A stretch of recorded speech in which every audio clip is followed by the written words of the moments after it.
Good evening, and welcome to What's Your Story? I'm your host, James Ransom Reed Jr. This is part 2 of a 2-part episode that we are filming, which has to do with these Connecticut rocks. I found this several months ago, and I thought there was a story here. Perhaps you saw the first part of this episode, in which I said little things mean a lot. They do. People taking time out of their busy, busy lives to do something simple to bring some joy into this world. My guest is Kelly Soro. She is the founder and administrator of the Connecticut Rocks Facebook page.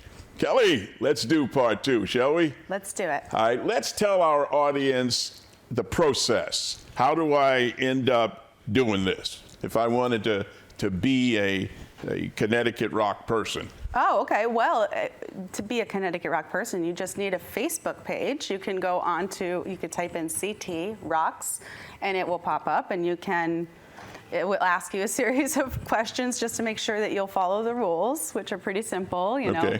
No hate speech or bullying, you know, no promotions or spam. We like to make sure that all of the posts are rock related. So I have to make sure I go into that and I check all of that. Mm-hmm. But yeah, the process of actually making the rocks, I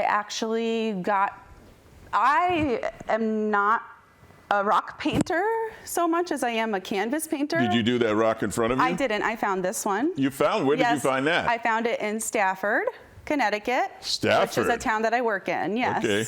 So it says Stafford CT Rocks on the back. Okay. And so when I found it, of course, I had to take it for myself. There you go. How did you find it, Kelly? Where was it? What were you doing? I think I was leaving a home that I was visiting, and I was going through the downtown area, and I saw it sitting on the side.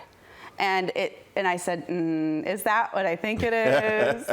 And so I pulled over and I went over, and it certainly was. Yeah. And I found some others while I was driving through Ellington. It seemed like they had fallen off of somebody's truck or something. They were all in the road. Whoa. And so I pulled over, I waited till there was no traffic, and I picked them all up. And of course, that they were CT Rocks at that point. They were all painted beautifully too. I don't know who the artist was, but one of our members, Christina Nigro, has done many of these rocks, and she has been asked, what's the best process? So this is what I've gotten from her. So thank you very much, Christina Nigro, for this information. Apparently it depends on the rock, but some may require a base coat, others may not. And you can use paint markers, acrylic pens, acrylic paint, any kind of paint really, and then you can seal it with Mod Podge once it's dry. And that's just so that out in the weather, you know, your paint doesn't run off. But you want to make sure too that on the back you're writing CT Rocks on Facebook. If you just put that, that's enough. I've gone as far as to make a QR code so that we can use that if you want. You can put it right on the back. Makes it interesting for some. They pull out their phone, scan it, brings them straight to the page, and then they can join and take a photo of it. Makes it simple. And another one of our members has made a beautiful sticker that can go on the back that says CT Rocks. And so I encourage them to let others use those if they're able to. Send it to me too, because I want to be able to spread it out. But yeah, so it's pretty simple. And then what you can do is you can go out and you can hide it anywhere.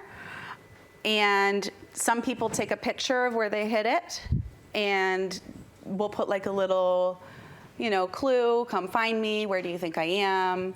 So people who are on the page can see that and they can go look for it. Or a random passerby might find it, and the person's come to find it. Oh, it's too late. But that passerby now says, oh, either I found one of those and I'm on that page already. I'll have to post and say I found it. Now that way, the person who hid it can see that somebody found it. But you can either keep it or re-hide it. So even in that same park, carry it 5 feet away, hide it in a different spot. You know, it brought you that kindness for that moment. It brought you that moment of reflection and made you feel good. Now pass it on. Yeah, it really touched me. It really did. Good. You know, to know that somebody took a moment out of their day to do this. And excuse me, when I went on the Facebook page, you know, I saw these beautiful rocks. In the background? Yes. I think we're showing some of them as our interview is progressing here. And I looked at them and I was amazed at the artistic talent that has been unleashed with this simple act. It's amazing. There are some amazing artists on that page, and they have all different kinds of modes and skills and things that they put on. The pictures that we're going to show that are the background, they have inspirational quotes. Yes. They have just beautiful, you know, like a rainbow or a bumblebee. It says "Be happy" or something. Yes. You know, and so we have some autumn ones. You know, they're festive. And these are from Tina Nanfido, by the way. These are her rocks, and so shout out to her. She also has painted shells. You can paint shells.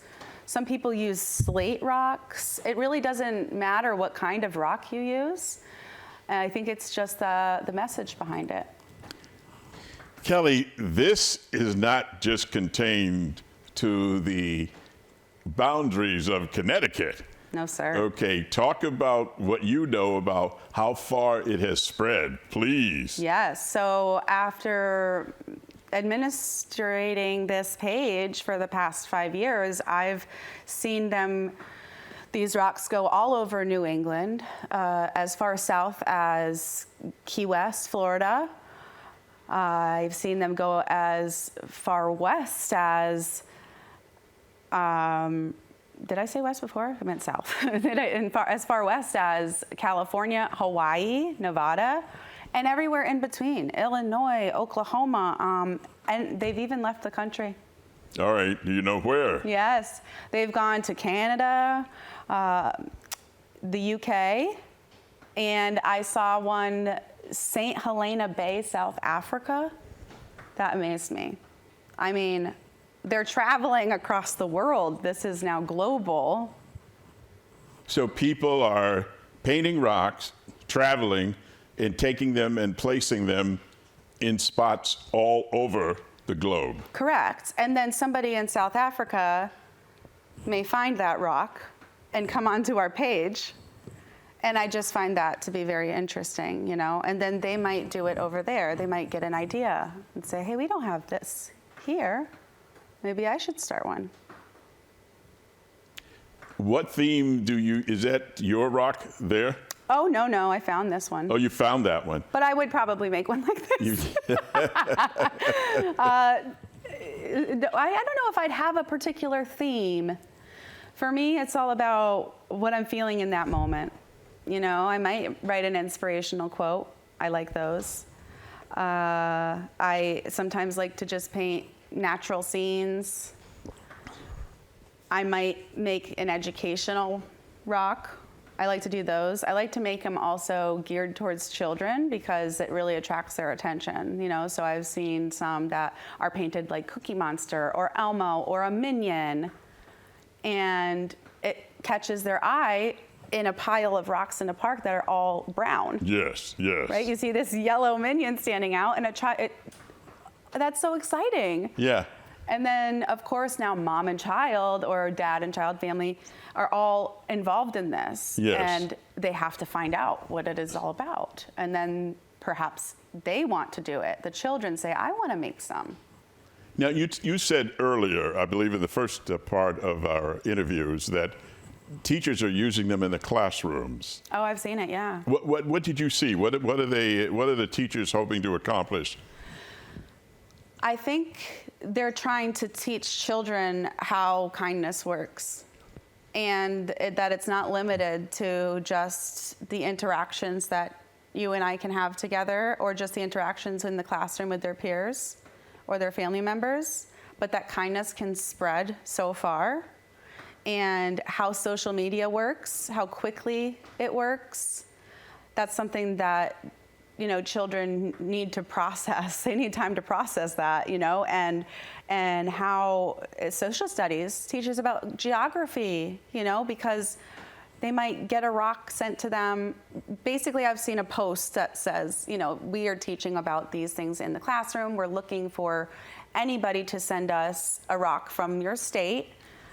And everybody from the different states were jumping in and taking part of this and sending rocks to this school for this class.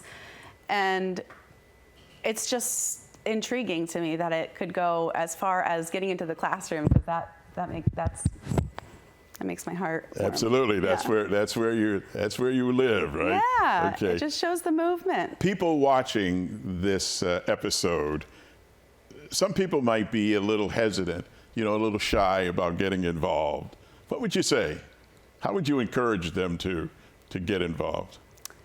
I don't think it matters what your skills of creativity are. Right. I don't think that if your fears are that you're not going to paint a pretty rock. Oh, yes. That doesn't matter. It's about having fun painting it and hiding it. And I promise you that nobody's going to look at it and say, oh, that's an ugly rock, because compared to the brown ones, it's beautiful, right? It's colorful, it's fun, and it brought a moment of joy to you. So no matter what your artistic skills are, I created the page, and I've administered it for 5 years, and I still didn't know the correct process to making these rocks until recently. So I can't say myself that, I'm great at this. We have some people on the page that clearly are wonderful. Yes. And we can all learn from them and ask questions from them. But don't be hesitant ever. I mean, children, give them paintbrushes. Let them explore different textures of rocks. And like I said, it can be any shape or form. And sometimes you might look at a rock and you go, that kind of looks like a stocking, and then you make one for Christmas time, make it into a stocking, and hide it, out in the winter in the snow. And in the winter, everybody's sad. So if you find a rock, it'll cheer you up, right? That's right. Finding something brightly colored would do the trick. We talked about it when my initial interview with you happened prior to the taping, and you talked about the impact of COVID on what was going on with the Connecticut rocks. What happened during the COVID period? Yeah, so there were some people who were hesitant to be involved in it due to, obviously, somebody's touching this and hiding it somewhere else. Is it okay for me to pick this up now? So we had individuals who were asking, should we still be doing this? Some people were adamant that we need to stop all of this altogether. And then there were the complete opposite who were saying, during this time is the best time. We can't see each other or speak to each other. So let's paint rocks and hide them. And then by the time you get it, there's no germs on there. You can sanitize it, spray it if you want. We had people saying, we'll spray them before we put them out, because some people were really on the side of erring with caution. We shouldn't be sharing these things or touching things that other people have touched. And there were other people on the opposite end saying, this is absolutely the best time to do it. It's funny in an ironic sense, because I never thought that somebody handling this, painting it, and then putting it out in the elements would be a great threat to me. I'm not trying to put down anybody who had that point of view. Yeah. I mean, you're entitled to that point of view, but it's not something that would have occurred to me. And in fact, I would be more inclined to say, we need this now more than ever, because people are not communicating with each other. People are shut away. People are scared. People need something to make them smile. It's in the darkest day that you need the most sunlight. So let me ask you then, why did you hesitate to pick it up the first time you saw it? Because of COVID. I thought about it for a second, and I said, no. So you can relate to those. I can relate to that. But when I came back and I saw it, you couldn't help yourself. I said, wow. I always have this curiosity, and I'm always looking for stories. Yeah. And it occurred to me when I came back to the car, It's like it was the rock was saying, "Hey, pick me up." Come get me. There's a story here. Yeah, that's what the rock was saying. "Hey, idiot, come on, I'm right here." Right, You know? and it's not intricately painted. No, it's right? not. No. It's pink and white, but it's beautiful. It's beautiful. And I hope that the artist of this rock gets to see this. Ooh. Wouldn't that be nice? Yeah, I got to post it, don't I? Oops. No, you don't have to. But yes, you should. You're a member now, so. Yes, I am. Now, how many people currently on your Facebook page? 3,000 and ever growing. Oh yeah, I get 5 to 10 people asking to be part of it every day. Sometimes if I get more than 5 in a day, then I'll create a welcome post for those members. So you might not get a welcome post, but sometimes if you join the group while at the same time many others are joining, you might get mentioned. But So you have 3,000 people that are currently members. more than 3,000. More yes. than 3,000. Yes. And they all paint and distribute? I can't tell you what their role is, but that means that it's reached at least that many people because they were able to, they either wanted to join to make rocks to show their artistic abilities and send them out for happiness, or they found one and they came onto the page, became a member so they could say, hey, I found this rock in South Africa or Canada and Hawaii. You know, it's crazy to me. From just listening to your story and learning about your background, you're obviously a gifted, talented, and caring person. You know, you care about people and you care about families and you care about children. That's an important, really important part for me of a human being. I don't think it matters what you have. It doesn't matter if you don't really care about people, your fellow man. Mm-hmm. You know, I'm fond of saying, you know, it doesn't matter if you live in a condo, drive a turbo, and own a Seiko. In the final analysis, it's who you are inside. Absolutely. And that's what appeals to me about this story and the rocks.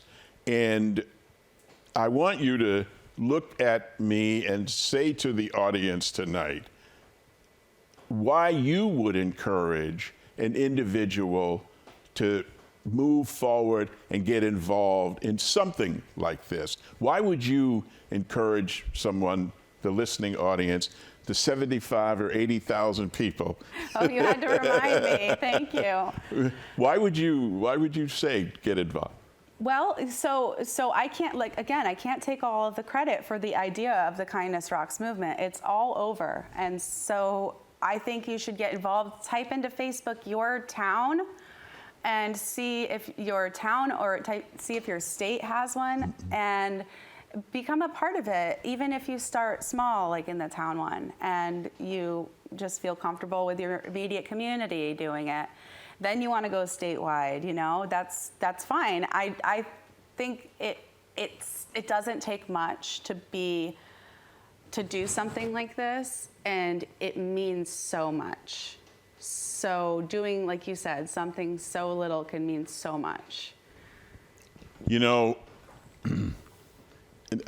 I just really don't want this interview to end because I think it's such a wonderful way to care for people as I'm thinking about the news and this world that we all live in, how polarized we are and how we've forgotten to care about each other, how we've forgotten that the only thing we really have is each other. We've forgotten that, and we've moved away from that, and I'm very sad about that. Right. And so I'm happy to be able to have this format, this bully pulpit, if you will, to let people come here and talk about wonderful things like this, and let the audience know that there are people, you know, people watching, Kelly. You don't ever know what's going on in somebody's life. Right. You don't know. Exactly. Somebody watching this program tonight is going to smile and think that somebody cares about them. And I got to shout out to the people who are doing this, please. Absolutely. And I wanted to say that I can't take all the credit, and don't thank me for this. I just created the page and I opened the gateway for all of these people. Thank all of the members who are active and spreading this and painting, and it brings joy to them to paint. It brings joy to hide and then see somebody find it, and then it inspires people to want to do it themselves. And it doesn't matter your creative abilities. As you can see, we have a purple rock with glitter. That's all. And you have a pink rock with some white lines. It's simple. It really is. And some people use it to spread awareness about breast cancer, yes, multiple sclerosis, many different themes, substance abuse recovery. Yes. I mean, it's wonderful, you know, and you never know, like you said. What if you have somebody walking down the street who is in recovery and they find that rock? Absolutely. And they're having a weak moment, you know? Or somebody who's struggling through breast cancer and they find that rock. You know, and so it's not just those movements, but it's also just, I've seen people post, I was feeling extremely depressed and I went for a walk to cheer myself up. And in the memorial garden, I found this beautiful rock that says, "You are beautiful. You are beautiful." And you have no idea what that means to me. And so they post this, you know, and then the creator of it will say, "I'm glad that it meant something to you. You know, I'm glad that it touched you the way it did, because that's what it's for." Kelly, we have a big rock in the middle of Vernon. Oh, Vernon. It's yours. What are you going to paint on your rock? What theme would you put on your rock, Kelly? It would probably be educational. I'd probably promote literacy a lot. And I would promote diversity and family strengthening and relationships. So on this big rock, maybe hands of all different colors, and you know, maybe doing something together like planting, and that growth would be education, you know, and so inside the tree you have the books. So see, I'm already coming up with a vision in my head of what it would be, but you know, feeding those roots together as a community is what helps, you know, the community grow into the fullest potential and to be successful. So I think that would be something I would try to do. Well, Kelly, thank you so much. Well, James, thank you for taking time to come here and talk about this. And I know that of the 80,000 people, one person out there is going to be moved. I surely hope so. Absolutely. That's all the time we have for this episode of What's Your Story? Everybody has a story. What's yours? Until next time, I'm your host, James Ransom Reed, Jr. Good night.